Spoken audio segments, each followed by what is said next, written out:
जाति प्रथा का ऐतिहासिक विकास।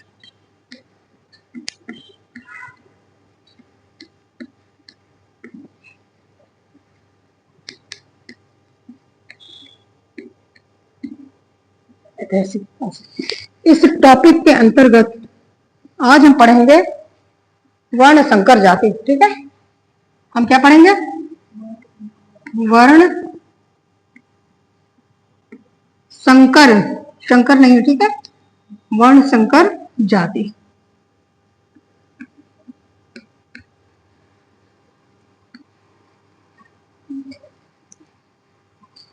ये हो गया। तो जाति प्रथा का ऐतिहासिक विकास हम लोग पढ़ चुके हैं। आज हम उसी के अंतर्गत एक दूसरा तीसरा टॉपिक पढ़ेंगे, वर्ण संकर जाति। ऐतिहासिक विकास हमने देखा कि किस तरह से वैदिक काल में, बौद्ध एवं जैन युग में और स्मृतियों के युग में एक क्रम दिखता है कि व्यवसायों आदि के आधार पर धीरे धीरे विभिन्न जातियों का विकास होता गया। लोग अपने कार्यों में, अपने पेशों में विशिष्टता लाने लगे और उन्होंने अपने अलग अलग समूहों को बना लिया, जिससे कि हम देखते हैं विभिन्न प्रकार की जातियों के लोग समाज में दिखाई पड़ने लगे प्राचीन काल से। इसमें एक और बड़ा कारण जाति व्यवस्था के विकास में, ये बहुत बड़ा कारण है वर्ण संकर जाति। ठीक है, आगे हम देखते हैं। तो प्राचीन समाज में अनेकों जातियां, अनेकानेक जातियां ऐसे भी थी जिनकी उत्पत्ति अनुलोम और प्रतिलोम जैसे अंतर विवाहों के कारण हुई थी। ओके, अनुलोम और प्रतिलोम। अनुलोम विवाह क्या है? वर्ण व्यवस्था में उच्च वर्ण का युवक हो और उससे निम्न वर्ण की, उससे एक ही वर्ण, एक ही स्टेप निम्न वर्ण की युवती हो। जैसे यदि ब्राह्मण बालक हो तो कन्या क्षत्रिय हो, अगर क्षत्रिय युवक हो तो कन्या वैश्य हो, वैश्य युवक हो तो कन्या शूद्र वर्ण से संबंध रखती थी। तो इसको कहते हैं अपने से एक स्टेप नीचे विवाह को अनुलोम विवाह, एक सीढ़ी नीचे उतरने को। और इसका उल्टा जो होता है वो प्रतिलोम विवाह। प्रतिलोम में हमेशा वर जो है वो निम्न वर्ण का होता है और कन्याएं उससे एक या अधिक वर्णों के उच्च वर्ण की स्थिति में होती हैं, जो समाज में निंदनीय थी वैसे तो। लेकिन फिर भी जैसे प्रेम विवाह वगैरह जो हो जाते हैं उसमें वर और कन्या माता पिता से नहीं पूछते हैं, बल्कि प्रेम के वश में होकर स्वयं ही विवाह कर लिया करते हैं। तो इसलिए समाज में ऐसे विवाहों को थोड़ी निंदा से देखा जाता था और जातियों का सवर्णता का विचार किए बिना ही, इसमें कि अपने ही वर्ण में विवाह करना सवर्णता कहलाती है। जैसे ब्राह्मण ब्राह्मण वर्ण में विवाह करे, क्षत्रिय क्षत्रिय वर्ण में विवाह करे, इसको सवर्णता कहते हैं। तो अनुलोम और प्रतिलोम विवाह में क्या होता है? सवर्णता का विचार नहीं होता है। ठीक है, यहाँ पर इस विचार का भी, इसका विचार किए बिना ही संतानें उत्पन्न विवाह हो जाते थे और उनसे जो संतानें उत्पन्न हो जाती थी, ठीक है, तो वो जो संतानें उत्पन्न हो गई तो वो पृथक पृथक जातियों के रूप में आगे बढ़ी, अलग अलग जातियों के रूप में आगे बढ़ी। यही वर्ण संकरता है, क्योंकि वो मूल जाति में नहीं रह गई बल्कि उन्होंने एक नई जाति को जन्म दे दिया यहाँ पर। ठीक है, तो ऐसे बहिर्विवाहों से, तो ऐसे जो बाहरी विवाह होते हैं, यानी अपने वर्ण को छोड़कर दूसरे वर्ण से विवाह होता है, तो जब ऐसे विवाह बहुत सारे हो गए, बाढ़ आ गई ऐसे वर्ण विरुद्ध विवाहों की, तो इनसे समाज में संकरता बढ़ गई, वर्ण संकरता बढ़ गई। इसी को कहते हैं वर्ण संकरता। ठीक है, बढ़ गई। अब क्या हो गया? जब वर्ण संकरता बढ़ी तो व्यक्ति की सही जाति का पता पाना असंभव हो गया। जब तक उससे पूछा ना जाए कि आप किस जाति के हैं, तब तक अनुमान नहीं लगाया जा सकता था कि ये कौन से वर्णों के मेल से ये नई जाति बनी हुई है। असंभव हो गया। तो ऐसे देखिए हमारे जो धर्म सूत्र हैं या जो हमारी स्मृतियां हैं, धर्म सूत्र आदि लिखे गए हैं, उनमें इसकी चर्चा, वर्ण संकरता की चर्चा खूब मिलती है। तो धर्म सूत्रों में भी ऐसे विभिन्न जातियों का उल्लेख हमको दिखाई पड़ता है। सूत्र और स्मृति काल में उपजातियों के लोगों की,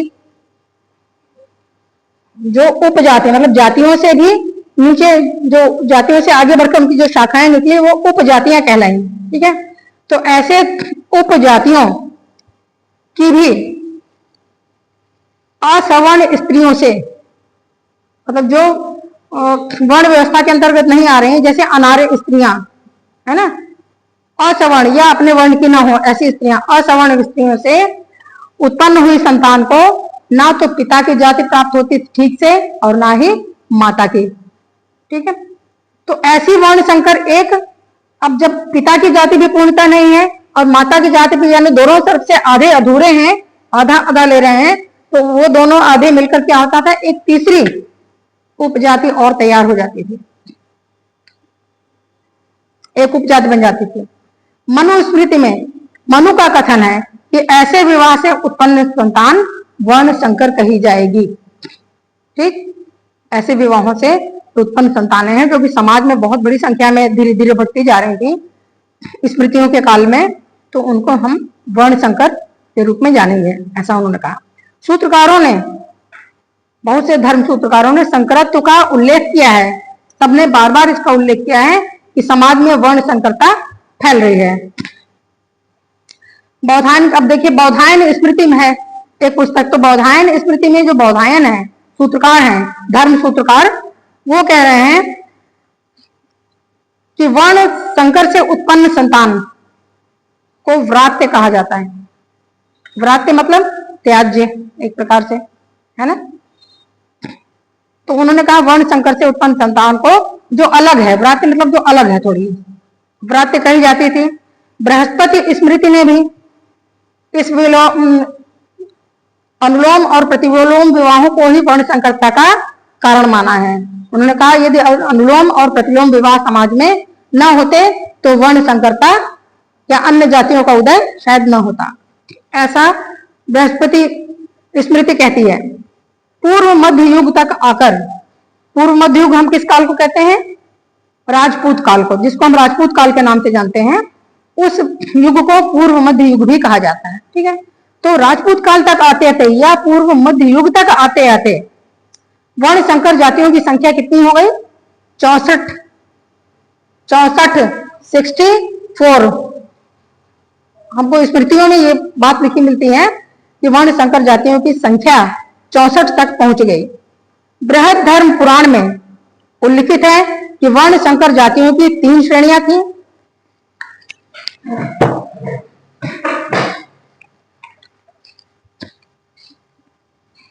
अब देखिए धर्म सूत्र एवं स्मृतियां, स्मृतियों में लिखा हुआ है वर्ण संकरता के बारे में, है ना, स्मृतियां, जिनमें हमें आप स्तंभ,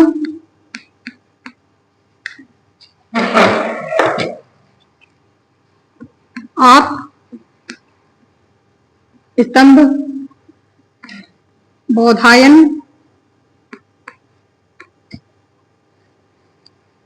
बृहस्पति,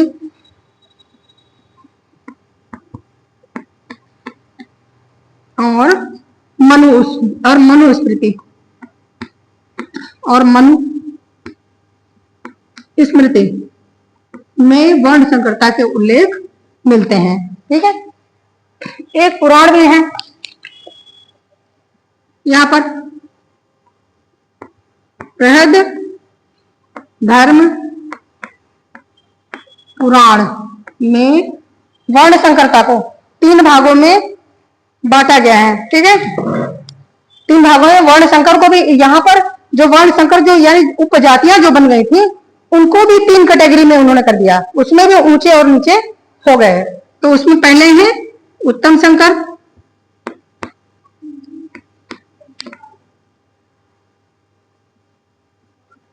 उत्तम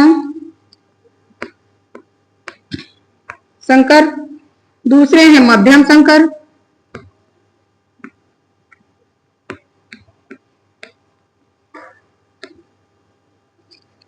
और तीसरे हैं निम्न संकर।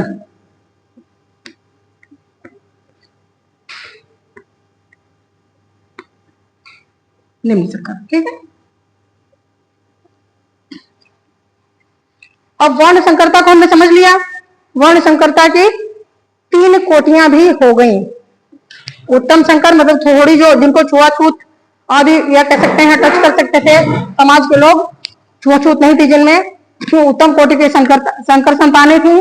और दूसरी उनसे जो थोड़ी नीचे की कैटेगरी में थी वो मध्यम संकर संतानें कही गई। और जो निम्न कोटि की थी अधम संकर या अंत्यज भी कहा जाता है इसको, अधम संकर को अंत्यज। यहाँ पर देखिए छुआछूत देखने को हमको मिल रही है। अधम संकर को कहते हैं अंत्यज। अंत्यज अंत्यज अंत्यज मतलब जो त्याग दिए गए हैं, जो दूर कर दिए गए हैं समाज से, वो या सबसे अंत में, अंत्यज मीन सबसे अंत की सीढ़ी पर है, सबसे निचली पायदान पर जो जाति है उसको हम अंत्यज बोलते हैं। ठीक, अब वर्ण संकर जातियों के नाम, पद व व्यवसाय विभिन्न ग्रंथों में समान नहीं है।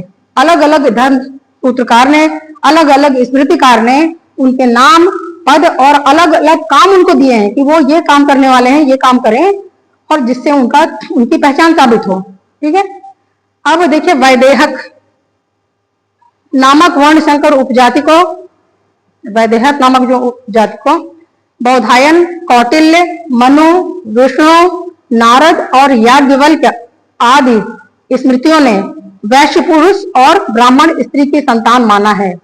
इन्होंने कहा कि पुरुष ये वैश्य था युवक और कन्या ब्राह्मण रही होगी, उनकी संतानें जो कहलाई वो वैदेहक कही गई। ठीक है, पर गौतम जो स्मृति है, गौतम धर्म सूत्र है, वह इसको नहीं मानता है। वो कहता है वो शूद्र पुरुष और क्षत्रिय स्त्री के संतान है। तो यहाँ पे हम देखते हैं स्मृतिकारों में भी मतभेद है।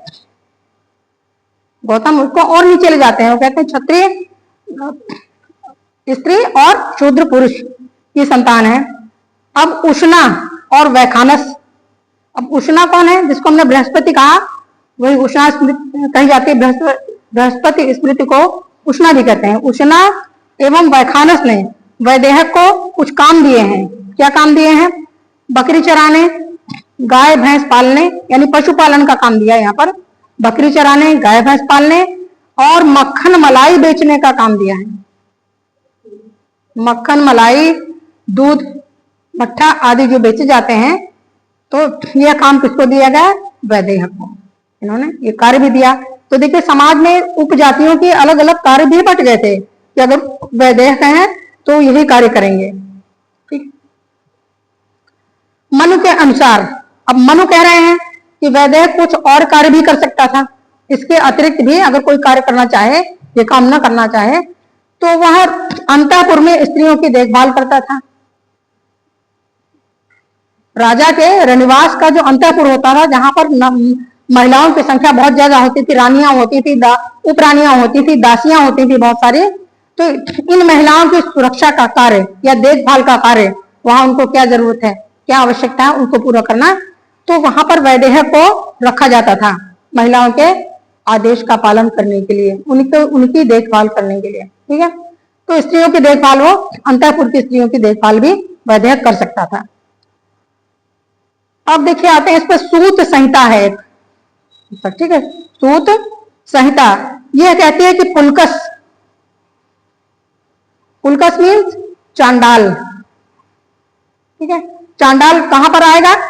निम्न संकर में, अंत्यज में।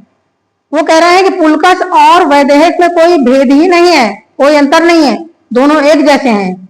उनकी संतानें जो हैं क्षत्रिय और उनके शूद्रों की मिलकर या ब्राह्मणों और शूद्रों की मिलकर, ये दोनों संतानें चांडाल, जो चांडाल जाति होती है, जो सबसे अंत्यज होती है, उसमें और वैदेहक में कोई अंतर नहीं है, लगभग एक ही जैसे हैं दोनों। ठीक है, तो ऐसा प्रतीत होता है कि विभिन्न स्थानों तथा युगों में, विभिन्न स्थानों और युगों में, अलग अलग जगहों पर और अलग अलग समय पर, अलग अलग राज्यों में अलग अलग समय पर विभिन्न शास्त्रकारों के लिए वर्ण संकर जातियों की जो मर्यादा है, यानी उनको कहां पर रखना है, समाज में उनको कौन सा स्थान देना है, उच्च देना है, निम्न देना है या मध्यम देना है, यह इनकी मर्यादा या इनका विचार समाज में अलग अलग रहा है।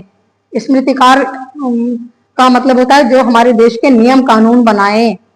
तो पहले जब राजा होते थे, राजतंत्र होता था, तो वहां पर स्मृतिकार लोग ही समाज के लिए और राजाओं के लिए भी और समाज के प्रत्येक व्यक्ति के लिए कुछ नियमों का निर्धारण करते थे जिन पर लोग चलते थे।